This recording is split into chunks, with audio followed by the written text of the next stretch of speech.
ज्याने कोणी हा कलर टाकलेला आहे त्या कृतीचा मी निषेध करते आणि ती जी कोणी व्यक्ती आहे ती नक्की कोण आहे, तिचा वर्तमान काय आहे, त्याचा भूतकाळ काय आहे।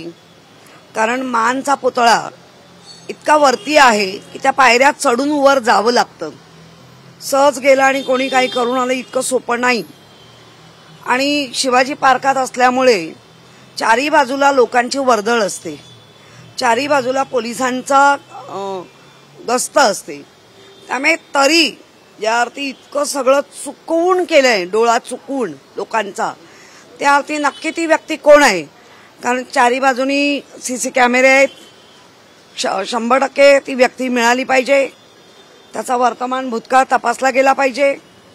आणि हे केल्यानंतर शिवसैनिकांची माती भडकतील, त्याचा फायदा कोणाला होऊ शकतो, या सगळ्या कांगोऱ्यातून, या सगळ्या असलेल्या शंकेतून तपास झाला पाहिजे।